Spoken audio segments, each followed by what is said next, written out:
Vamos a comenzar revisando el ejercicio que quedó propuesto. Para f de x igual a la raíz de 4 menos x cuadrado y g de x igual a la raíz de 3 menos x, que lo habíamos hecho en la pizarra, determinar la función compuesta y su dominio. Entonces, para componer funciones, nos conviene siempre tener claros los dominios, tanto de la función f como el dominio de la función g.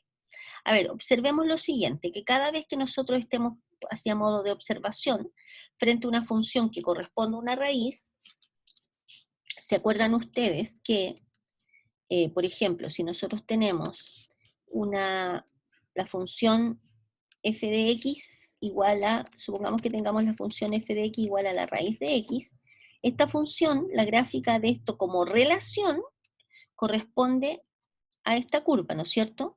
¿Ya? Pero claramente para esto es solo la gráfica de una relación. Para que esta gráfica corresponda a una función es necesario que si nosotros tomamos un valor cualquiera, esta tenga, para un x cualquiera, tiene que tener una sola imagen. Y en este caso, para este x que está acá, tenemos esta imagen y esta otra imagen que está acá abajo. Por lo tanto, esta gráfica no corresponde a una función.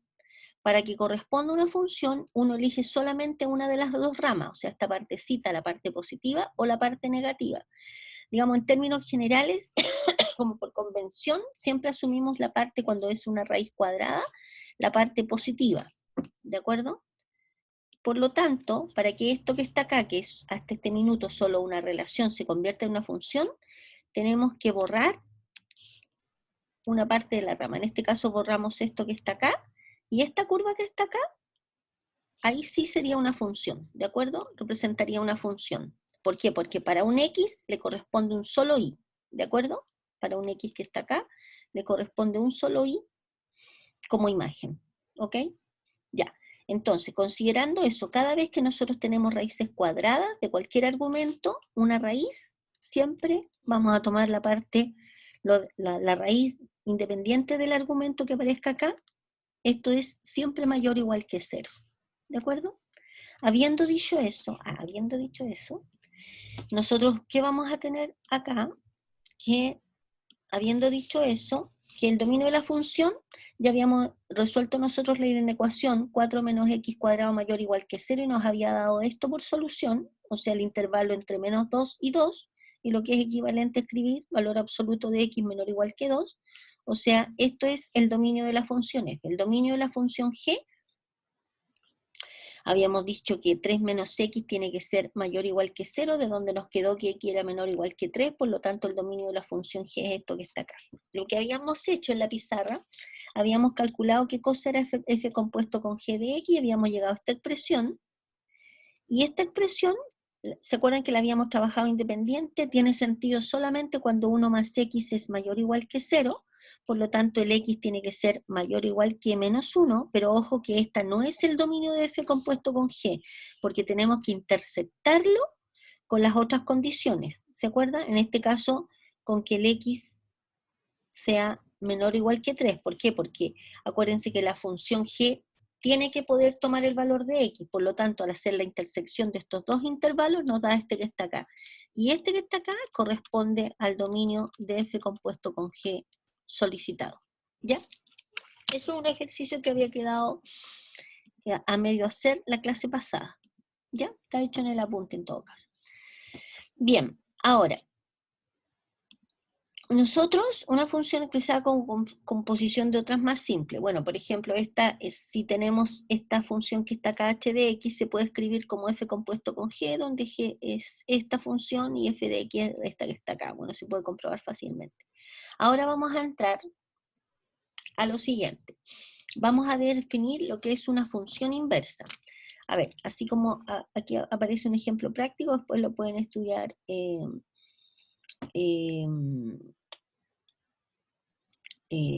más detalle. ¿Qué cosa es una función inversa? Una función inversa, a ver, por ejemplo, si nosotros tenemos acá, por ejemplo, una función, vamos de un conjunto de partida, un conjunto de llegada, una función toma aquí un valor de x y lo manda a un y, ¿no es cierto? ¿Sí? Puede haber otro x, va a parar a otro y, etcétera, etcétera. Entonces, Lo que vamos a tener nosotros es que tenemos una función que tiene un dominio, que podemos considerarlo como un conjunto A y un recorrido que es un conjunto B, que es un subconjunto del conjunto B. Acuérdense que si f está definida de A en B, donde este es un número real y este es otro número real, perdón, esto es un subconjunto de los reales y este es otro subconjunto de los reales, nosotros vamos a tener acá en el conjunto A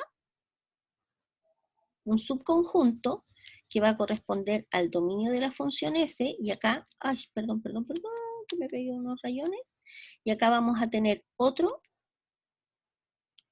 conjunto, subconjunto, que corresponde al recorrido de la función f, ¿no es cierto? Aquí aparecen todos los valores de x que esta función puede tomar, y aquí aparecen todos los valores de y, que es donde van a parar todos los puntitos que aparecen acá en el dominio de la función. ¿De acuerdo? Ya. Entonces, hay cierto tipo de funciones que tienen función inversa. ¿Qué es una función inversa así como a nivel general? Es una función que se denota por f a la menos 1. Este f a la menos 1 corresponde a la notación de la inversa de la función f. ¿Qué es lo que hace este f a la menos 1? Deshace lo que hace f. Por ejemplo, si f toma un punto acá, un x sub 0, lo manda a un y sub 0, f a la menos 1 evaluado en este y sub 0, lo devuelve al x sub 0. O sea, deshace lo que hace la función f. ¿De acuerdo? Bien, ahora, no todas las funciones tienen función inversa. Tienen que cumplir con dos condiciones. ¿Ya? Primera condición es que la función sea inyectiva o 1 a 1 y que la función sea epiyectiva. A ver, voy a anotarlo esto mejor, voy a irme a la pizarra mejor ahora, para escribir esto de mejor forma, más ordenadito. Definición. Oh, salió con lápiz rojo. Definición. Sea F definida de un conjunto A, subconjunto de los reales. En los reales diremos que f es una función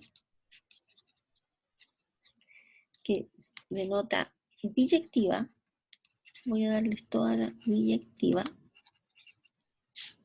Si, solo si, satisface las siguientes dos propiedades. F tiene que ser inyectiva. Se dice o 1 a 1, es la otra forma de denotarla, inyectiva o 1 a 1. ¿Qué significa que sea inyectiva o 1 a 1? Que si nosotros tenemos la imagen de un punto, bueno, cuando tomamos el x sub 1 y el x sub 2 que pertenecen al dominio de la función, lógicamente, porque de lo contrario no podríamos aplicar la función. Si tenemos que la imagen del x1 es igual a la imagen de otro punto x2, necesariamente el punto x1 tiene que ser igual a x2. O sea, no puede darse que tengamos dos puntos distintos, tal que las imágenes sean iguales y las preimágenes sean distintas. O sea, si f de x1 es igual a f de x2, necesariamente el x1 tiene que ser igual al x2. Ya, si nosotros somos capaces de probar esto, hemos probado que la función es inyectiva. ¿Ya? Y f es epiyectiva, o en algunos libros dice sobreyectiva, epiyectiva o sobreyectiva, si, solo si,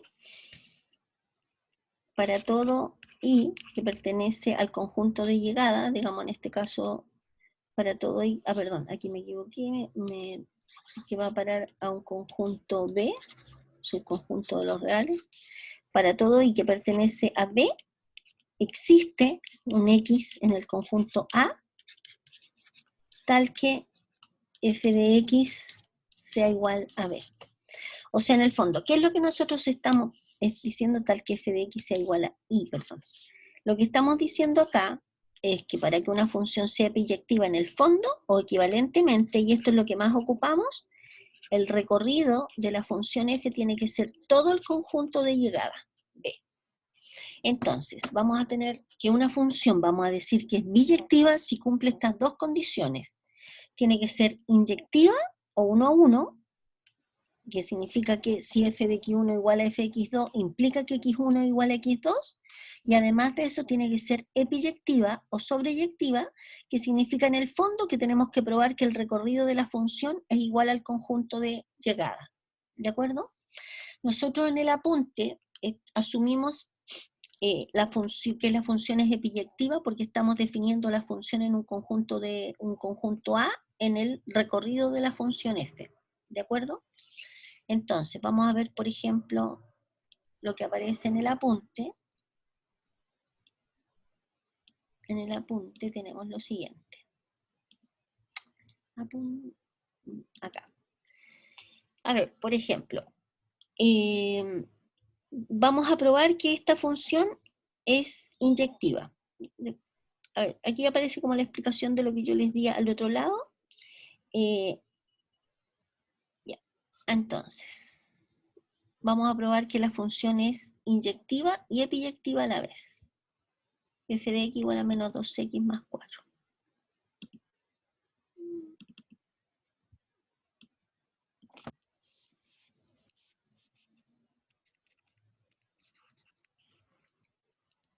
Ejercicio.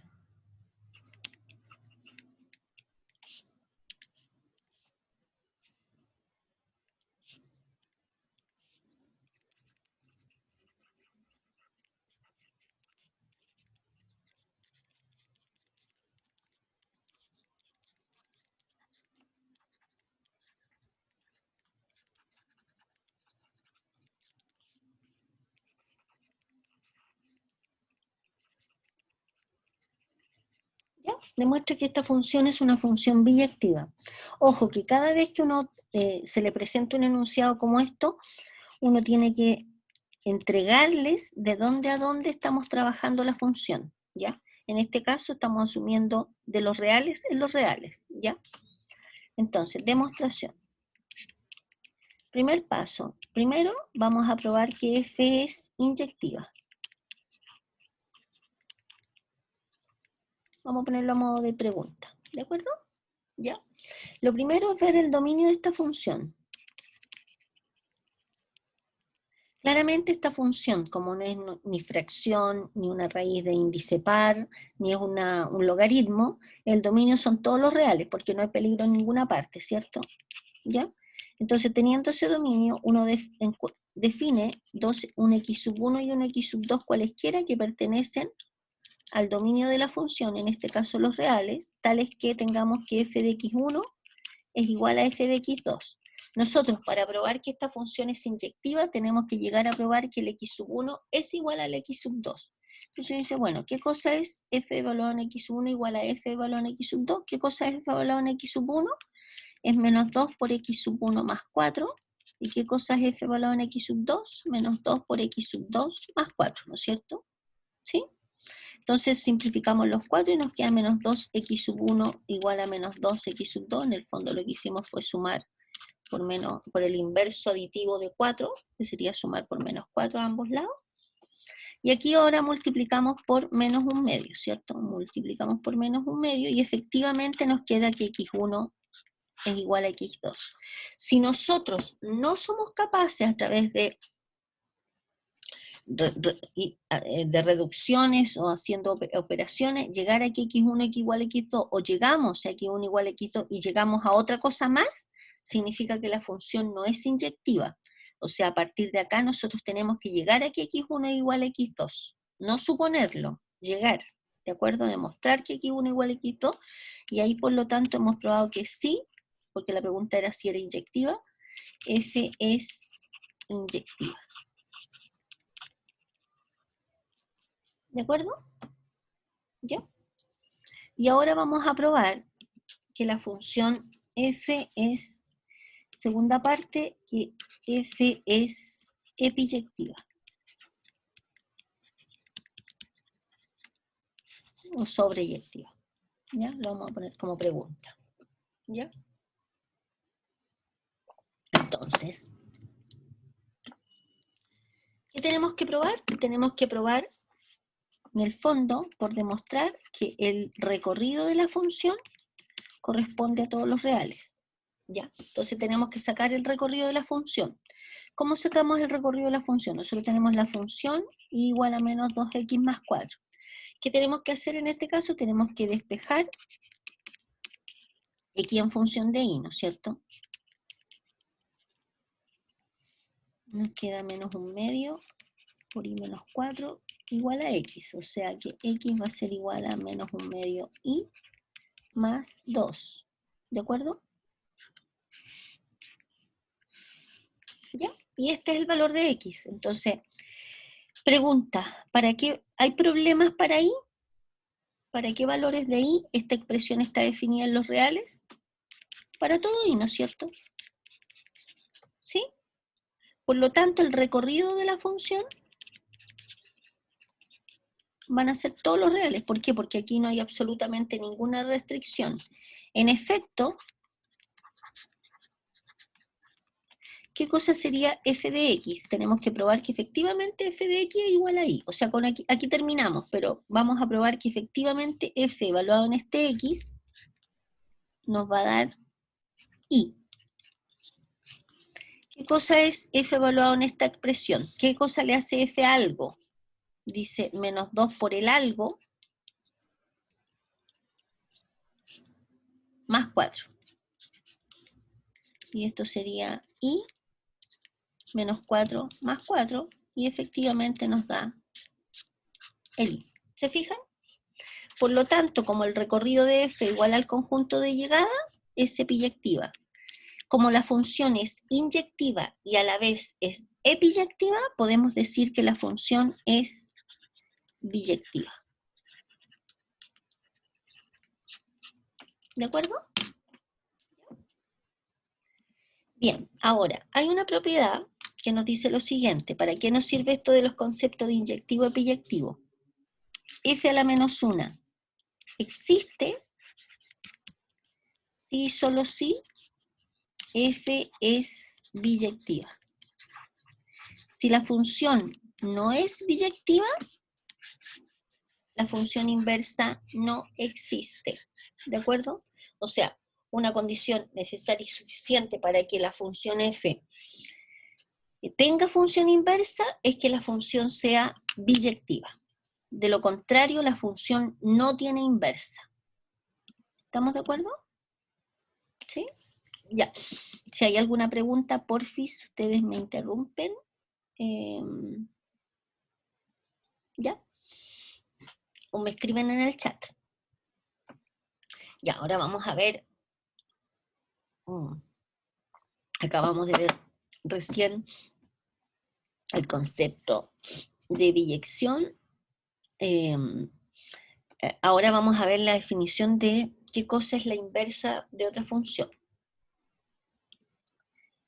Ya. Entonces, vamos a tener una definición.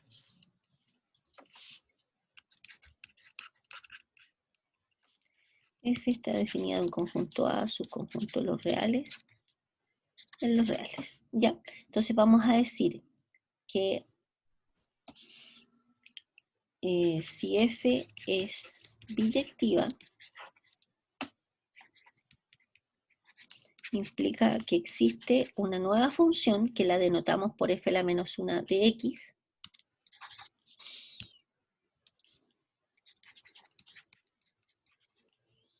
está definida del recorrido de f en el dominio de f, ¿ya? Tal que cumple con las siguientes condiciones. F compuesto con f a la menos 1 de x va a ser igual a la identidad. Este 1 así como gordito que pongo yo, es la identidad, la función identidad de x, que en el fondo no hace otra cosa más que tomar el x y mandarlo a sí mismo. Esta es la función identidad. La función identidad toma un valor y lo manda a sí mismo, no le hace nada. ¿Ya? Y además cumple que f a la menos 1 compuesto con f de x nos da la misma función identidad que toma el X y lo manda al X. O sea, si la función es biyectiva, existe esta función inversa que cumple con esta condición. ¿De acuerdo? Entonces, por ejemplo, en el apunte tenemos lo siguiente. En el apunte, dice, ejemplo, demuestre que esta función f de x igual a x cubo y g de x igual a x elevado a un tercio son funciones inversas entre sí. O sea, x al cubo y x elevado a un tercio. Entonces, este ejercicio nos va a servir para ver cómo se demuestra que una expresión efectivamente corresponde a la función inversa de una función dada. ¿Ya? Entonces, ejemplo. Demuestre que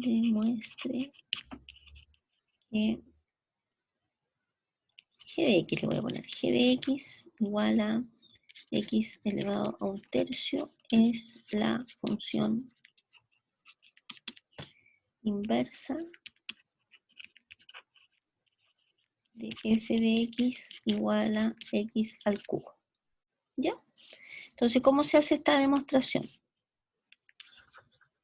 Tenemos que probar dos cosas. Tenemos que probar, para que esta sea la inversa de esta otra, tendría que cumplir dos cosas. F compuesto con G, o sea, primera cosa, que F compuesto con G de X tiene que ser igual a X, y además hay que probar que G compuesto con F de X tiene que ser igual a X. Tiene que cumplir estas dos condiciones. ¿De acuerdo? Entonces aquí en un espacio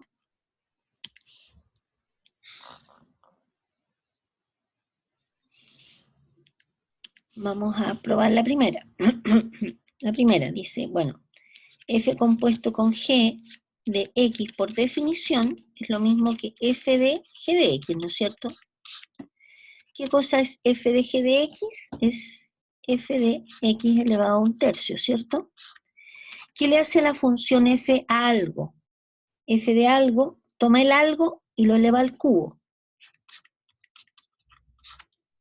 Toma el algo, lo eleva al cubo y efectivamente esto es X. ¿De acuerdo? Y la parte 2i la dejamos de tarea porque el procedimiento es idem. Por lo tanto, como esta función cumple estas dos condiciones, que implica que esta función es efectivamente, por lo tanto g de x efectivamente es la inversa, corresponde a la f a la menos 1 de x, o sea, la inversa de la función f. Ojo con esta notación, porque si alguno de ustedes osa escribir esto, f a la menos 1 de x igual a 1 partido por f de x, bueno, eso lo merece que lo escriba así en grande. Si alguien me pone f a la menos 1 de x igual a 1 partido por f de x, esto que está acá, estimados, mira, está escrito en rojo, sino esto es lo que yo llamaría un horror. Horror significa que esto es completamente falso. ¿De acuerdo? Esto nada que ver. F a la menos 1 de x corresponde, es la notación que representa la función inversa de una función f. Esto no tiene nada que ver con esto. Si uno quisiera escribir así como notación de conjunto, esto es f de x elevado a la menos 1. Como notación, digamos. ¿De acuerdo? Pero esto que está acá no es igual a esto. ¿De acuerdo? Estas cosas son completamente distintas. O sea, esto es distinto con esto. ¿De acuerdo? Lo que quiero decir que f a la menos 1 de x es súper ultra distinto a esto que está acá. No tiene nada que ver con esto. ¿Ok? Ese es el horror. Horror. ¿Ya? Bien. No se les vaya a olvidar esto. Ok. Después de ver un horror, volvamos al apunte. Volvamos al apunte. Ya. Bien. Aquí hay función inversa, composición de funciones, algunos ejemplos. Aquí hay otro ejercicio que ustedes lo pueden hacer, que es probar que esta es la inversa de esta otra y viceversa, haciendo lo mismo, f compuesto con g y g compuesto con f, y llegando a, bueno, está resuelto acá. Aquí aparecen los pasos a nivel algorítmico de cómo uno encuentra la inversa de una función, ¿ya? Para que ustedes lo revisen, determinar la función f a la menos 1 de x para f de x igual a la raíz de x menos 1.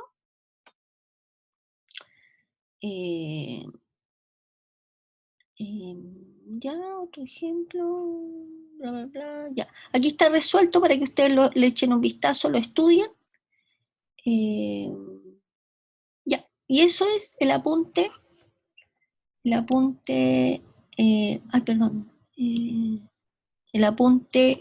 el segundo apunte, si no me equivoco. Y ahora vamos a comenzar con el tercer apunte, no sin antes preguntarles si hay alguna pregunta, observación, comentario. ¿No? Ya. Entonces, vamos a comenzar el apunte número 3, que son funciones polinomiales irracionales. Ya. Primero vamos a ver la definición formal de lo que es una función polinomial. Una función polinomial es aquella que tiene la siguiente estructura, que es de la forma a sub 0 más a sub 1 por x, más a sub 2 x al cuadrado, más puntitos, hasta a sub n por x elevado a n. ¿De acuerdo? Donde estos coeficientes, el a sub 0, el a sub 1 hasta el a sub n, son números reales. ¿Ok? Denme un segundito. Ya, bien. Entonces, les explicaba recién que una función polinomial tiene esta estructura donde estos son números reales y acá aparecen potencias de x, ¿de acuerdo? Y el n es un número natural. Por ejemplo, este que está acá es una función polinomial. Esta que está acá también es una función polinomial. Esta no es una función polinomial. ¿Por qué? Porque hay un exponente de x, que está acá, que sería x elevado a un medio, donde el exponente no es un número natural. Los exponentes, las potencias que aparezcan acá arriba, los exponentes de las x, tienen que ser todos números naturales. ¿De acuerdo? Ya. La función lineal, nosotros es algo que ya vimos. Aquí aparece todo el detalle de la función lineal. Cómo se ve la intersección de los ejes coordenados, eso nosotros ya lo practicamos, intersección con la abscisa, con la ordenada, y cómo podemos encontrar la función, dada una función lineal, cómo se encuentra la función inversa, y podemos probar que la función es inyectiva, sobreyectiva y epi, ¿ya? Y aquí aparece la demostración, ya para que ustedes le echen un vistazo, porque esto es algo que ya hemos visto. Una función lineal, algunas observaciones. Aquí está demostrado que una función lineal no es una función par ni es una función impar. Cuando es creciente y cuando es decreciente, analizando la, que es lo que acompaña a x, que nosotros se acuerdan que habíamos visto que corresponde a la pendiente. Aquí hay unos problemas de aplicación de la función lineal, que los vamos a tratar hoy día en la clase de ejercicios, ¿de acuerdo? Hay algunos problemas propuestos que también van a ser trabajados en la clase de ejercicio hoy día 10 para las 2. Y la función cuadrática, estoy viéndolo rapidito porque esto nosotros ya lo tocamos en las clases anteriores. La función cuadrática es la función de la forma x cuadrada más bx más c, donde si lo que acompaña x cuadrado es positivo, acordémonos que la gráfica es una parábola que es cóncava, o sea, hacia arriba, y si el a es menor que 0 es convexa o tiene concavidad negativa, o sea, hacia abajo, si ya lo habíamos visto. Aquí aparece el gráfico de una función cuadrática, ¿de acuerdo? Todo esto ya está visto. El recorrido de una función cuadrática, que lo podemos hacer a nivel gráfico o a nivel de manera, ¿cómo se dice?, analítica,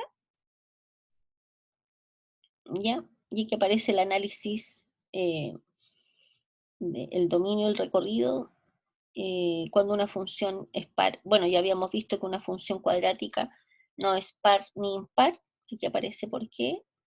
El eje de simetría, el vértice, nosotros también lo encontramos. A ver, hay un alumno que está queriendo entrar, que se quedó afuera parece, o salió y volvió a ingresar. Monotonía dice relación con cuando una función es estrictamente decreciente o estrictamente decreciente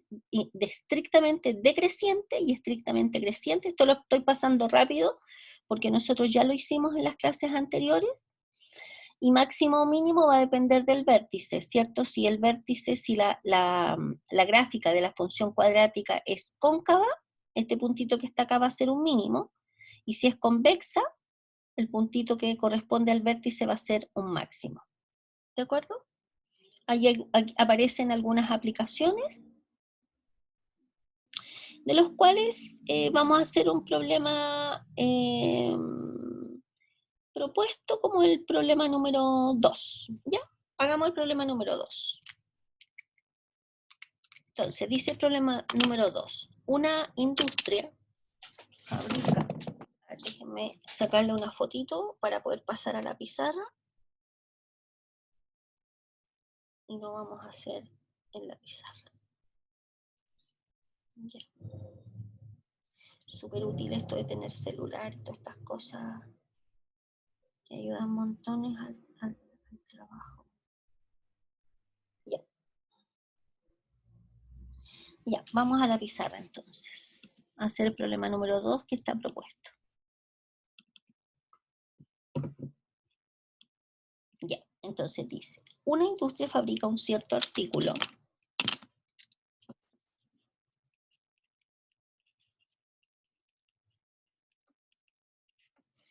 Fabrica un cierto artículo cuyo precio por unidad depende de la cantidad X producida al día. ¿Ya? Unidades, X, unidades producidas por día.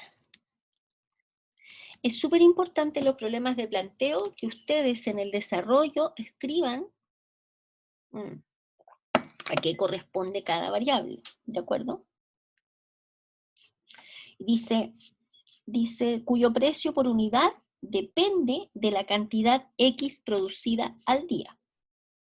La función que determina el precio en dólares es f de x igual a menos 3x más 462, ¿ya? Esta que está acá dice que la función que determina el precio en dólares. Precio en dólares. ¿Ya? ¿Ok? Precio en dólares. Donde nos dicen que el X, la cantidad producida, siempre está entre 0 y 132. O sea, que al día no podemos producir más de 132 unidades, ¿de acuerdo? Y obviamente va entre 0 y 132, no podría ir entre un número negativo, ¿cierto? No podemos producir menos 3 unidades. Entonces, el ingreso total por la venta viene dado por la función I de X igual a X multiplicado por F de X. Y este que está acá es el ingreso total. Grafique la función de ingreso y calcular la cantidad producida X para que se obtenga un ingreso total máximo. Entonces, en el fondo, lo que tenemos que hacer es, acá, graficar I de X, ¿no es cierto? ¿Qué cosa es I de X? Es X multiplicado por F de X, o sea, por menos 3X, más 462, y este es igual a menos 3X cuadrado más 462X. ¿De acuerdo? Bien, entonces claramente esta función es una función cuadrática, ¿no es cierto? Donde el a vale menos 3, el b vale 462 y el c vale 0, ¿no es cierto? Entonces vamos a sacar al tiro el vértice. Bueno, el a, como es un número negativo, sabemos que nuestra parábola, que es la gráfica de esta función, es convexa o cóncava negativa, ¿cierto? Para sacar el vértice, acordémonos que necesitamos el menos b partido por 2a, o sea, menos 462, me equivoqué aquí, menos 462, dividido por 2 veces a, 2 por 3, menos 6, ¿ya? Y ese numerito nos da, déjenme sacarlo, 462 dividido por 6, nos da 77 positivo, obviamente, ¿no es cierto? Nos da 77. Entonces, ¿por qué tenemos que hacer? Tenemos que tomar la función y evaluar en el 77. Nos va a quedar 77, la voy a evaluar acá arriba mejor, menos 3 por 77, 77 nos queda menos 232, 234, estoy reemplazando acá arriba, más 462, y eso nos da 462 menos 134. Eso nos da 228, o sea, va a ser 77 por 228. Y eso nos da 17.556. ¿Qué significa eso? Que el vértice está ubicado en el 77,17.556. ¿De acuerdo? ¿Ya? Ya, entonces vamos a pasar a la siguiente pizarra. Grabémonos ese vértice, yo lo voy a anotar al tiro. 77,17.556. Ya, y la parábola menos 3x cuadrado más 4x por menos 3x más 268. Ya, una vez que tengamos nosotros el vértice, vamos a sacar la intersección con los ejes coordenados, ¿ya? Entonces vamos a sacar la intersección de la parábola con el eje X. ¿Qué hay que hacer acá? Hay que hacer y igual a 0, y nos va a quedar 0 igual a menos 3x cuadrado más 462x, ¿no es cierto? Y despejamos la x. Bueno, aquí podemos claramente, obviamente, lo sacamos así. X factor de menos 3x más 462, ¿cierto? Y un producto igual a 0 significa que o esto es 0 o esto otro es 0, ¿no es cierto? De donde nos va a quedar x igual a 0 o x igual a 462 partido por 3, eso nos dará un número exacto. 462 dividido en 3, no nos da un número exacto, así que esto es más o menos, para que solamente lo ubiquemos en la gráfica, como eso, o sea, ese que parece un 12, es un más o menos.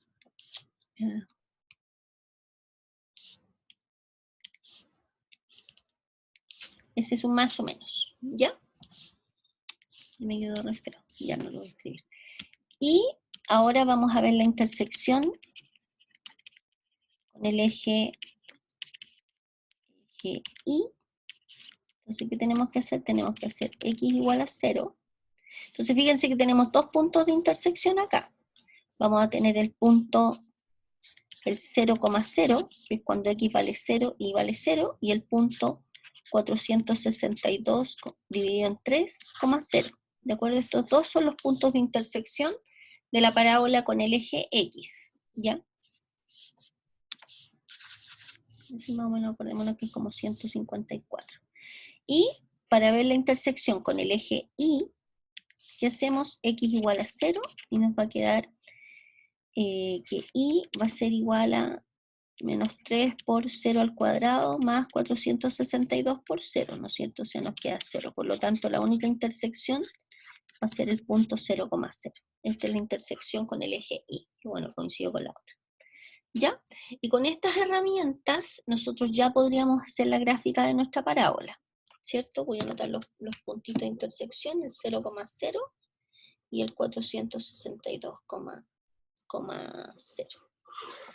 Ya, tenemos 3 puntos y ahora hacemos la gráfica.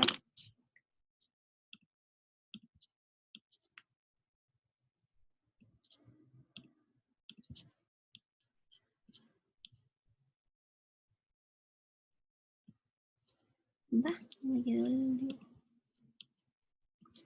No sé por qué no me quiere dibujar ahora.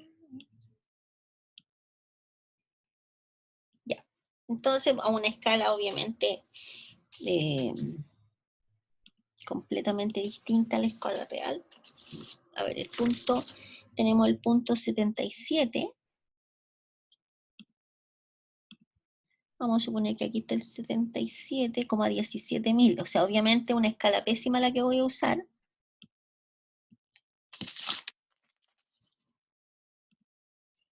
Vamos a suponer que ese es el 77, porque el otro número es 17.556. Así, vamos a suponer que este es 77 y que por acá arriba está el 17.556. Entonces el vértice está ubicado acá, ¿cierto? Y como habíamos dicho, el negativo por lo tanto baja, y el punto de intersección está en el 0,0 y 154, que debería ser como por acá más o menos aquí. Vamos a poner que ese es como el 462 dividido en 3, más o menos, ¿ya? Entonces sería algo que seguro que me va a quedar súper ultra chueco, porque estoy en una posición media rara para escribir en la pizarra digital, como que no me salen bien los dibujos y menos así. Ay, voy a hacer línea punteada mejor. Así.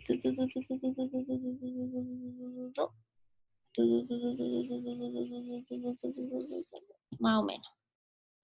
Acá se supone que solo intersecta aquí, por si acaso me quedó pegado el eje Y con la curva, pero no está pegado.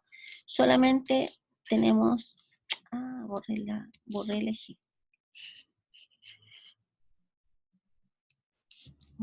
Mis dibujos son un bochorno, ya. Se supone que esta curva solo toca en este punto, ¿de acuerdo? ¿Ya? Y aquí son los puntos de intersección de la curva con el eje X y con el eje Y, acá en el 0, 0, ¿de acuerdo? Esta curva no corta el eje Y en ningún otro punto, aunque mi gráfica haya quedado así de pésima, ¿ya?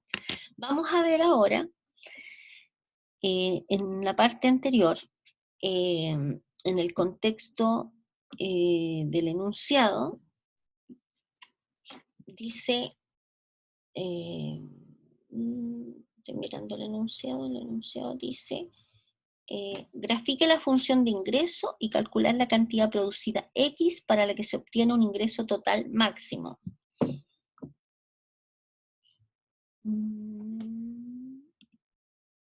A ver, vamos a... Oh, no me digan que lo borré. Ay, menos mal, Dios mío santo. Ya, entonces, vamos a tener, dice que grafique la función de ingreso. O sea, lo primero que tenemos que hacer acá es visualizar qué partes tenemos que borrar de esta gráfica que no tienen sentido en el contexto del problema. En el contexto del problema, ¿tiene sentido para valores de X negativos? No, no es cierto, porque no podemos producir menos 2 unidades. Y acordémonos que el X, hay una condición que dice que está entre 0 y 132. ¿De acuerdo? Entonces la pregunta es, primero, para los X negativos, esta parte de acá hay que borrarla de la gráfica. No tiene ningún sentido en los X negativos. ¿De acuerdo? Después dice que X está entre 0 y 132. El 462 dividido por 3, si no me equivoco, era como 154 aproximadamente, ¿cierto? Lo habíamos escrito acá adelante, pero lo borré. 462 dividido en 3, 462 dividido en 3, claro, exacto. Nos da aproximadamente, bueno, 154, por lo tanto, 154, fíjense que es más grande que 132. El 132 estaría como por acá. Supongamos que aquí está el 132. El 132, cuando equivale 132, tiene una cierta imagen acá. ¿De acuerdo? ¿Ya? Ese puntito que está ahí, que no lo voy a rayar, es el 132. Y este punto que está acá corresponde a F evaluado en 132. ¿De acuerdo? Entonces, ¿tiene sentido para en este pedacito que está acá? No, ¿no es cierto? Tenemos que borrarlo. Toda esta partecita que está acá hay que eliminarla de la gráfica. El único pedacito que realmente representa la gráfica de la función ingreso es este pedacito que parte de acá y termina hasta acá. Todo el resto tiene que ser borrado. Yo no lo borro porque si borro este pedacito se me borra la gráfica entera. Y ustedes comprenderán el nivel de dificultad máximo que yo tendría para poder dibujar esta curva de nuevo y que me quedara decente. ¿De acuerdo? Entonces corresponde solamente a esta partecita que está acá, la gráfica solicitada. ¿De acuerdo? ¿Ya? Bien. Eso es en la parte A. En la parte B de problema, dice, grafique la función de ingreso y calcular la cantidad producida X para la que se obtiene un ingreso total máximo. El X ya lo teníamos en la parte A, X igual a 77, ¿no es cierto? Que corresponde al X de el máximo. Y si nos preguntaran el ingreso máximo sería 17.556. Ah, ya. En la letra I, esta es la respuesta. Y esta es la gráfica. Y en la 2i nos preguntan por ese ingreso máximo. Sería $17.556. ¿De acuerdo? Y después dice, hallar dicho ingreso máximo. Ah, perdón. Dice calcular, para que se obtenga un ingreso máximo, calcular el precio por unidad para que se obtiene dicho precio más. Ah, ya. En la letra I, perdón, dice graficar la función. Tenemos la gráfica. Y calcular la cantidad producida X para que se obtenga un ingreso máximo. La cantidad. Ya, y esta sería la letra I. En la 2 sí dice calcular el precio por unidad. Ah, ok. No es esto que está acá, porque ese es el ingreso. Así que leamos bien la presentations. Dice en la parte B, calcular el precio por unidad, o sea, lo que tenemos que hacer, tenemos que calcular F de 77.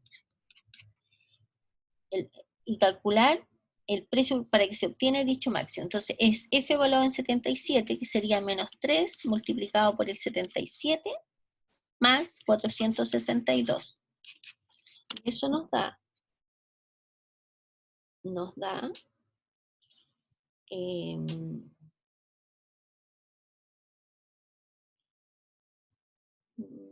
77 más 462, nos queda 231. 231 dólares. Dólares. ¿Ya? Después, y el último en la letra C, nos dice hallar dicho ingreso máximo. Ah, bueno, y el ingreso máximo ya lo tenemos listo. Ahí sí corresponde la respuesta de los 17.000, que corresponde a este punto, ¿cierto? 17.556 dólares. Y aquí también son dólares. No importa la pizarra. ¿Cierto? Y eso sería el problema número 2 que está planteado. ¿Ya? Bien. Y esto sería lo de la clase de hoy. Como les digo, después de la clase de ejercicio vamos a practicar más haciendo algunos ejercicios de aplicación de función lineal, función cuadrática y además función racional, porque función racional ya la hicimos, ya la vimos la clase anterior. ¿Ok? Ya, y eso sería.